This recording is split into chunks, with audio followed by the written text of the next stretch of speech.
house would ban far-right political parties. In team test prop, we have, going first, we have Priyanka Madan from NLS. Going second prop, we have Giano Libot from Xavier University from Philippines. And going third prop, we have Marvin Lowe from NUS. And going up against them is team opposition. In first off, we have Mifsal from UT Mara. Second opposition will be Hewan Lee from UA. And our third opposition is Peterson from Ateneo. In terms of doing replies, who's doing reply for prop? Priyanka. Who's doing reply for op? Hewan. Alright. Okay, from now on, they are just prop 1, prop 2, prop 3, op 2, like, yeah. You don't need, yeah, you know it's fine. It takes too long to spell all your names out. Let's just do this. Okay, so we'll start off with prop 1. We call Priyanka, or prop 1 as she's now known. Can everyone hear me at the back? Yeah? Can everyone hear me now?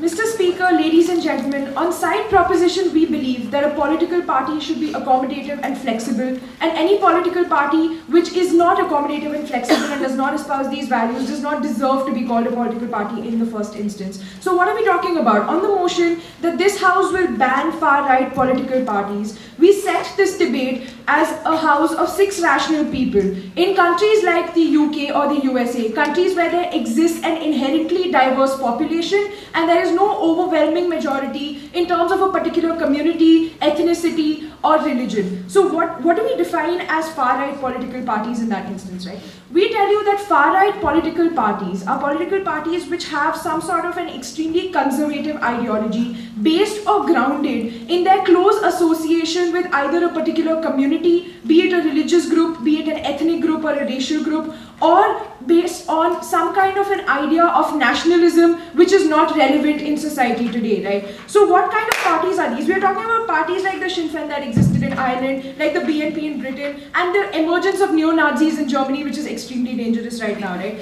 We tell you that these political parties, these conservative political parties, derive their ideology because of their association with a particular community and the ideologies that that community alone espouses. Things like Islam, things like Christianity, things like white supremacy, these kind of identifying factors which belong particularly only to one community, and thereby these parties derive their ideologies from that, right? We think that this is a problem in the scenario that we're debating, because this leads to some kind of an exclusivity in the party or some kind of exclusion in terms of policy framing. We tell you that these parties do not consider very often the needs of community members which do not belong to their own communities, and thereby their policies are often biased against these members. We think that that's a problem, especially given the nature of the states we're debating this in. We're talking about countries where there exists an inherently diverse population, where we tell you that there are various religious groups that exist, I'll take you in a while, where there are various religious groups that exist, various communities that exist that have a diverse, that have a plethora of needs which need to be met by any kind of political party or any kind of government. And we tell you that it is in this scenario or this situation that democracy truly faces a challenge, because a good democracy or a good government should cater to the needs of all of these groups and not just one particular group, right? We tell you, and this is my first constructive with regard to what a democracy truly is and what a democracy must do in this situation. Before I move on, I'll take you. Do you not principally agree that the democracy you speak of should represent the diverse views of the diverse people? I'll deal with that. Thank you for that, P.O., and I'll deal with that. Now, with regard to the diversity aspect that we're speaking of, we're not saying that we're going to curtail views in general, right? And this will be my second substantive. I'll tell you why granting these political parties the nature or status of a political party is problematic. We're not telling you that you can't propagate your views or not have conservative unions, but don't give them the status of a political party because of the needs of this particular society and because of the various diverse populations that exist in this particular society. Now, with regard to what a democracy democracy is supposed to do in these societies. We tell you that a democracy's job or purpose is not just to cater to the needs of the majority, but also protect the minorities. We tell you that any good democratic government or any good political party must look at what the minorities or what the other groups besides the majority in a particular society desire, and failure to do so will result in a situation wherein only a section of the population will be catered for and the remaining population is going to be neglected. Something that we think is extremely problematic, right? We tell you that keeping in mind this purpose of democracy, or rather any good government, we should have a system wherein political parties should inherently espouse the ideologies of flexibility, compromise and accommodation with respect to catering to the views of these people,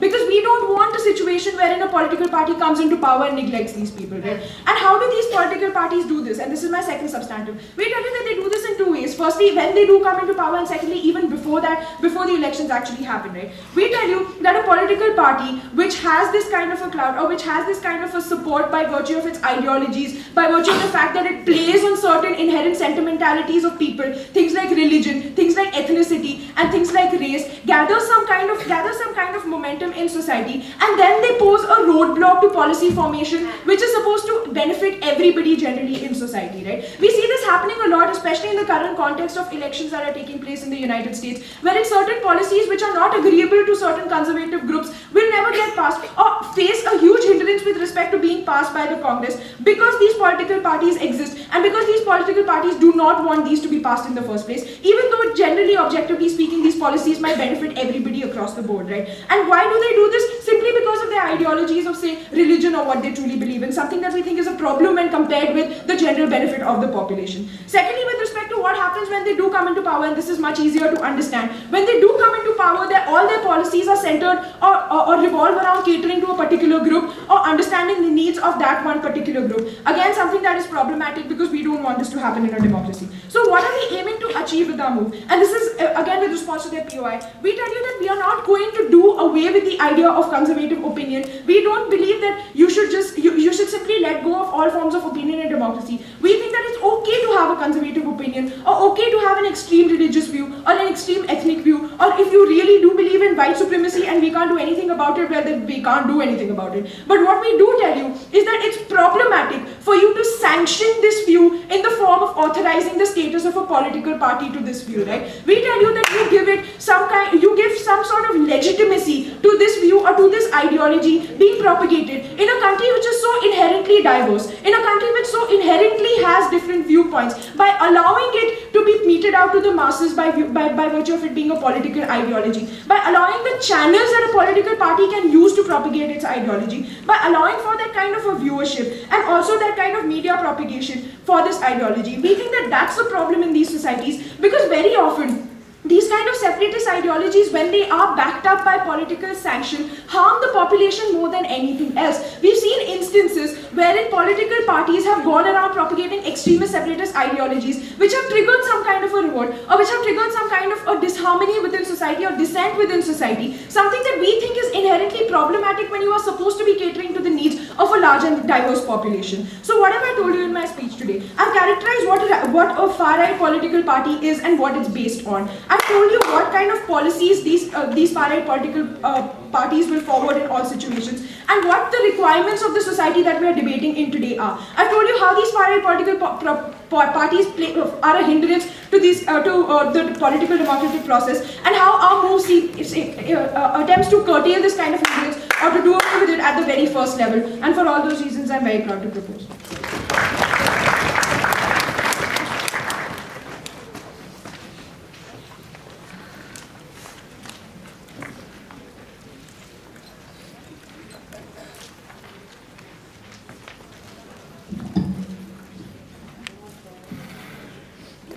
First proposition speaker. We'd like to call the first opposition speaker. Is already there. Vipsal from Yitimara.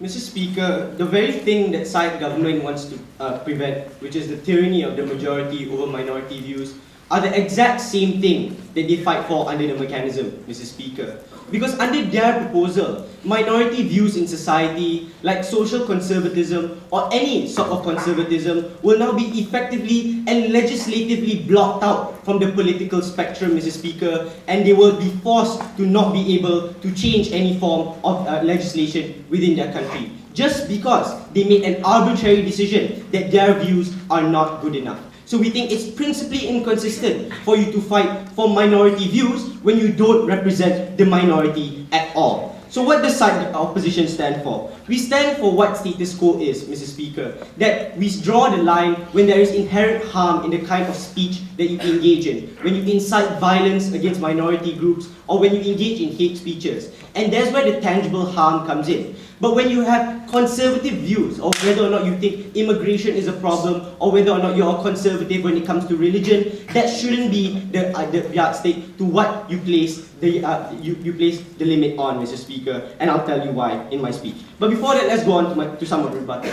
First of all, they tell us that the criteria for a political party, sit down, is that it has to be accommodating and flexible. First response, Mr. Speaker, is that why is that so? Because we never heard any justification on why such an arbitrary criteria for political parties exists. But a second response is, Mr. Speaker, is that political parties always have limitations and demographics that they cater to, Mr. Speaker. Like certain political parties cater to the liberal side of society, or some political parties involve or cater to the conservative side of society. Some of them are pro-choice, or some of them are pro-life, Mr. Speaker. There is no arbitrary line to when a party should open up its doors to all forms of views in society, Mr. Speaker. There's always a certain demographic that a political party directs. So we need to hear a bit more justification on their blatantly archaic criteria, right? But secondly, they tell us that they want to prevent minority oppression, Mr. Speaker. We tell you that even if that, let's say, the KKK controls majority of Congress, and suddenly they block legislation for equal rights for African Americans, Mr. Speaker, but they never told us why that representation was invalid. Because if the majority of a society believes in a particular ideology, Mr. Speaker, or the majority of a country believes that one particular ideology represents them in the function of their democracy or their country, Mr. Speaker, they need to tell us why that's invalid. Because if their problem is minority oppression, Mr. Speaker, then that happens in any democracy. That any democracy has certain forms of society which may feel disenfranchised, Mr. Speaker, and that is unmitigated harm in both sides of the house. So they need to tell us why it's mutually exclusive and why they prevent that in absolute under their side. So we don't think that happens. But I'll deal with the idea of minority oppression under my substantive. But before I go on to my substantive, yes. So if you were to rewind history, will you ban the Nazi party back then when you were still a small party and when you're still not like the majority in parliament? Yes or no? Mr. Speaker, if the Nazi party was simply ideology for ideology's sake in terms of policy in country, Mr. Speaker, then we would say no. But it's the Nazis in Germany were a completely different thing when you consider what they did were killing people, Mr. Speaker, in which there's where we draw the line. So we don't think it's the same thing. First of all, let's talk about the freedom of speech, Mr. Speaker, because we think it's a fundamental tenet of democracy. They tell us that they're not going to prevent people from expressing their views in society. But we don't think that's good enough. Why, Mr. Speaker? Because what's the point of you expressing your views in society, but your views will never be represented in how your country will be run, Mr. Speaker? Because we feel that the fundamental tenet of democracy is the representation of your views in legislation, Mr. Speaker. That your views will be affected in changing legislation. Everything you prevent that from happening. But on a second level, Mr. Speaker, let's talk about minorities.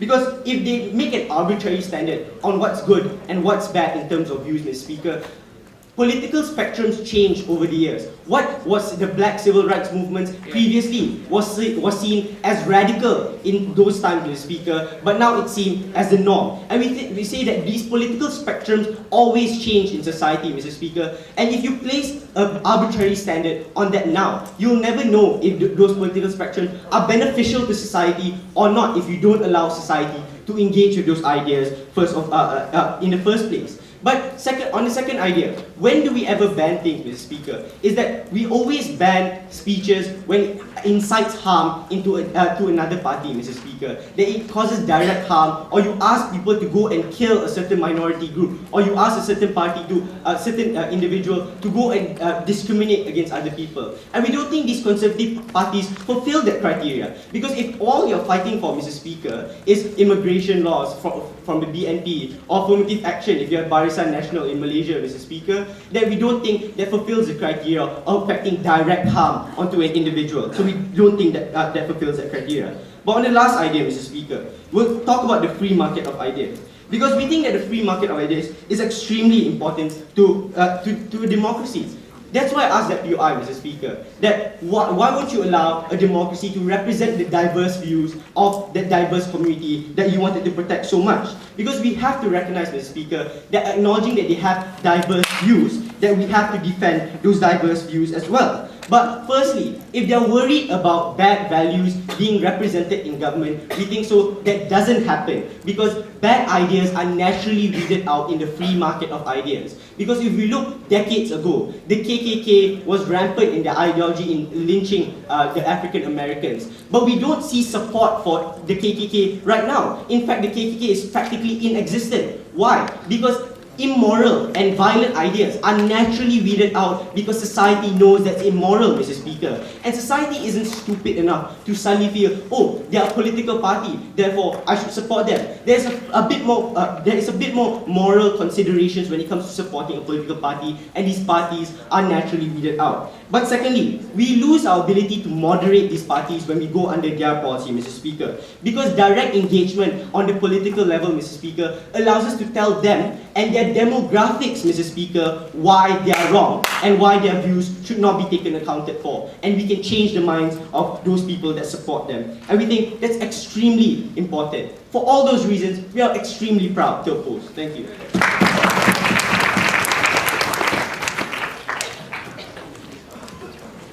We thank the first opposition speaker, and would like to invite the second proposition speaker, Yana.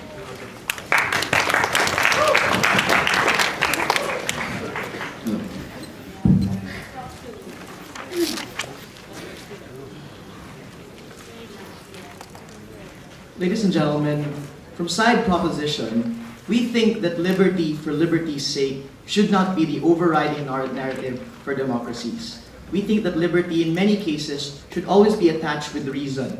And the reason that we think our policy still stands in this particular debate is everything that we talked about, the idea of what kind of direction government should take and what kind of direction political parties should take hasn't been quite substantively responded to by the previous speech. So what we're going to do in this debate is I'm going to look at 2 points of rebuttal. The first part is the idea of trade-offs. The second part is this concept of they'll die out anyway and the natural tendency for selection within these countries. Later on, I'm going to talk about 2 pieces of the substantive. The first is how, with our policy, we stop or we create a roadblock to achieve, or the existence of these political parties create a roadblock to the achievement of a secular state within these countries. I'm going to talk about the separation of religion and state policies. And lastly, I'm going to talk about the perpetuation of a cultural gap within these countries and why it's principally fundamental for us to be able to stop this kind of narrative happening. But first, let's talk about the idea of a trade-off. First, we recognize that number one, we are going to take away some kind of tangent benefit when we ban these political parties. We're not going to be blind by saying that there are good things coming out of these parties, like the ideas of protecting the whites or protecting the blacks. We recognize that. But the thing is, we're willing to let go of some of these benefits for 2 reasons. The first is, number one, the benefit is not exclusive to the party itself. There are a lot of universal principles that are advocated by more centric, by more tolerant and liberal parties that can be able to integrate most of these narratives, like the ideas of labor rights, the ideas of human rights. These are not exclusive to these parties themselves, so we're willing to let go of some of these benefits. But secondly, the principle is that these parties do not compromise to some degree, and that was the direction that we gave out from our previous speech that was unresponded to by the previous speaker. Like, first of all, we told you that these parties need to be flexible with the kinds of ideologies that they espouse. Unfortunately, we're not just talking about simple right parties. We're talking about far right parties. parties who hinge their doctrine on something that's immovable, something that they sort of advocate as a purist kind of sense, which we think is very hard to be able to at least arbitrate and ask them to compromise to some extent after this first point. So we think that principally, what is important in this debate is to recognize that number one, that the direction of these parties are no longer about representation, but it's about political ownership. They want to take hold of government. They want to direct government to their image and likeness. We don't want that to happen, because if that does happen, then we have a lot of harm that we clearly were able to explain from our side. Yes. If you concede that these people represent the fringes of society, how do they magically control Congress and block legislation?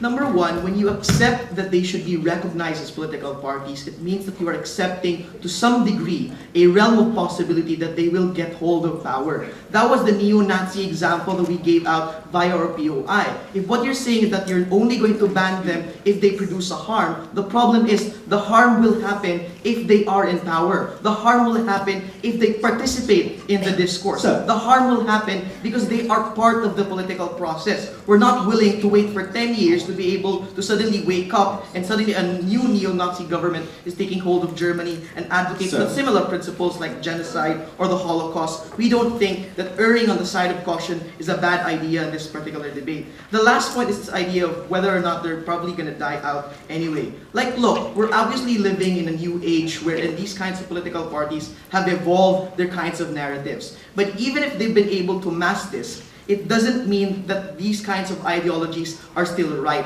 The narrative is still like some kind of intellectualized bigotry, which we are not willing to stand for from our side. So I want to look at two things. The first is how or why we think it's important to be able to take away the roadblock of achieving a secular state. First of all, we need to be able to recognize that we are living in a context wherein there's a diverse population, that there is no majority, for example, of which this kinds of population is supposed to be able to integrate. And mostly the direction of these kinds of nations, like for example in Europe, is to be able to increase tolerance within these kinds of societies. The problem with these kinds of political parties is they present an existential threat to the development of a secular state. And the problem with this is, number one, through their existence, they are able to articulate and use the oxygen of media and the oxygen of politics to be able to intellectualize and even reason their ideologies. We think that's a principal harm that we are going to avoid. But secondly, these people also exploit some harbored sentiments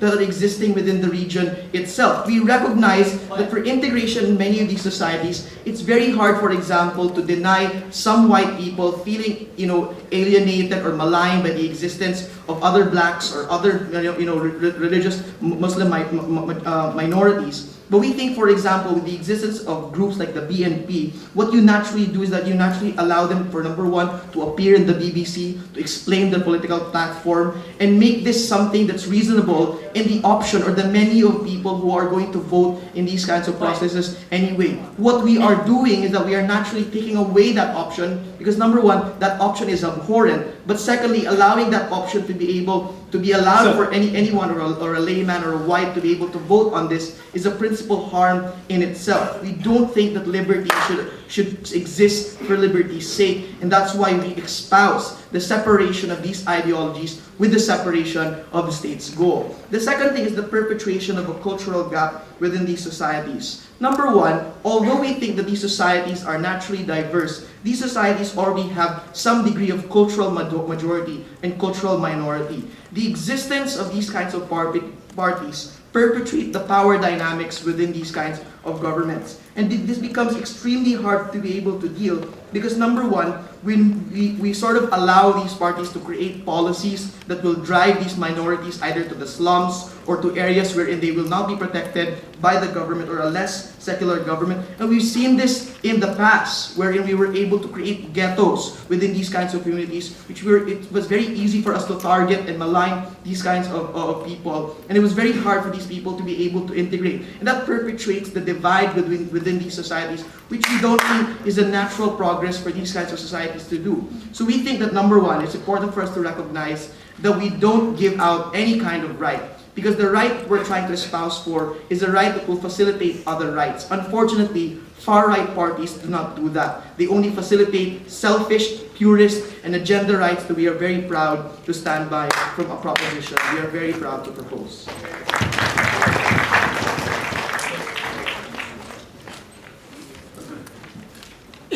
We thank the second prop speaker and call the second op speaker.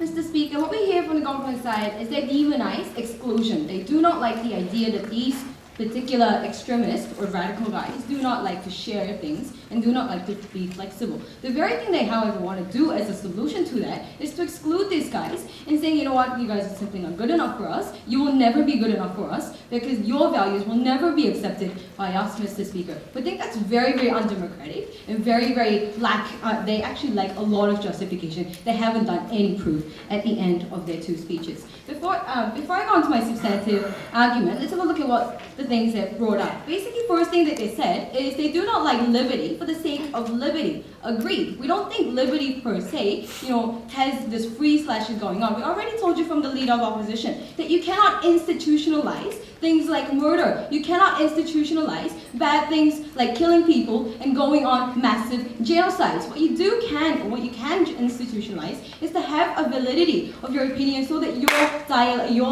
ideas can be channeled throughout political dialogue. We think that there is a very special, unique value in even communicating those values between different people who have different ideas. That's the whole idea behind democracy. We do not think democracy is about conforming to a certain value, which is exactly what they're proposing. Second thing they basically told you, which nicely leads on from my first argument, is that they wanted to value diversity. And somehow, these guys wanted to meet compromise.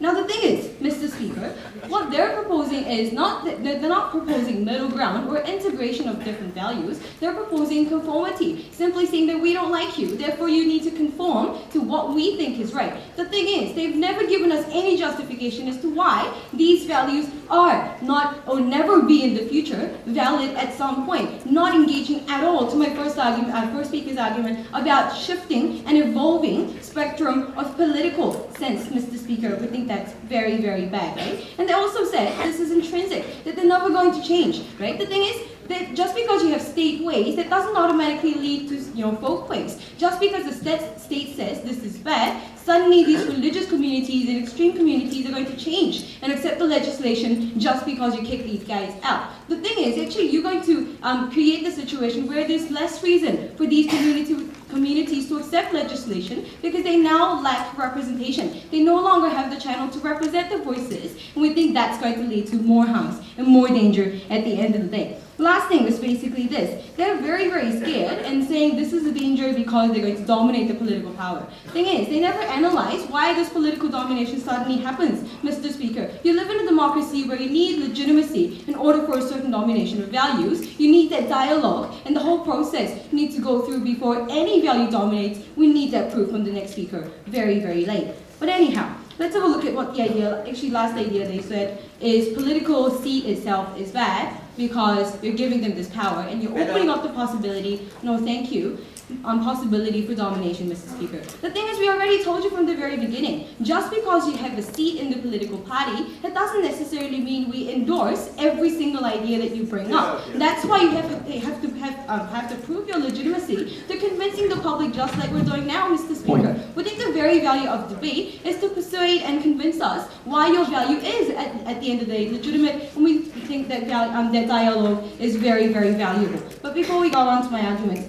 yes. Okay, so the message has changed. We're not going to deny some people the rights, but we're only going to allocate people these specific rights. Don't you think that that's still discrimination, even if it's evolved to some degree and is able to reason itself to some degree?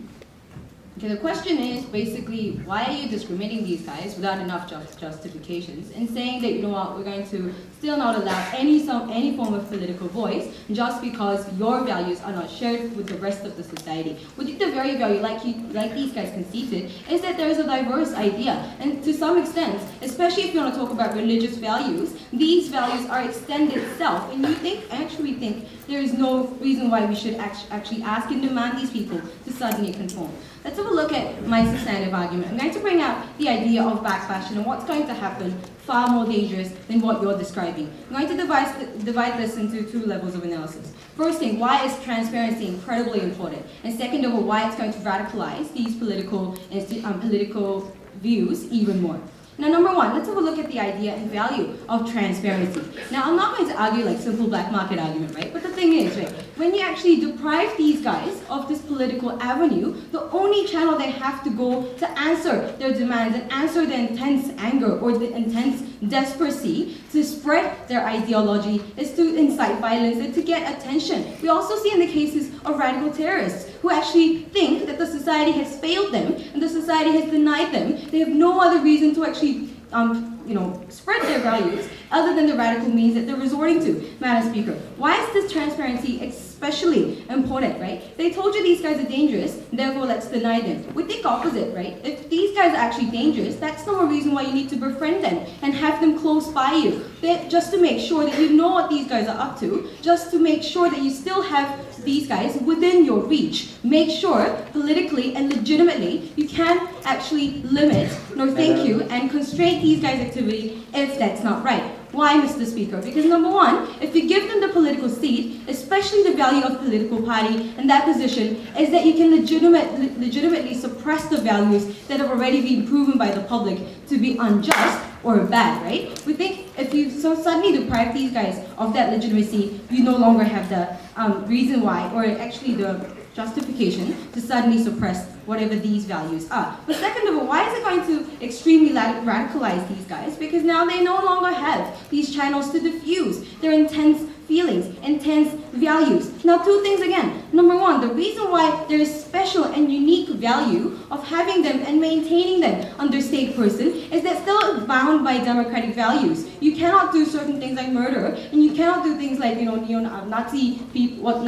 genocide and those things, right? So these guys also have this consciousness in terms of voters. If they do something bad, they're not going to be voted and they're going to lose their power. We think that's the very value of democracy. But more importantly, when they reject them, when we reject them, these guys are going to start things like victim narrative and saying that, you know what, this was our only way to provide and promote our freedom of expression and freedom of speech. That legitimizes their violence, legitimizes the radical means that they're going to resort to even more. At the end of the day, what did opposition give you, Mr. Speaker? We think representation and legitimacy is extremely and incredibly important value in democracy. By that, you cannot exclude any group just because you think they're not good enough. For those reasons, I'm very proud to do this.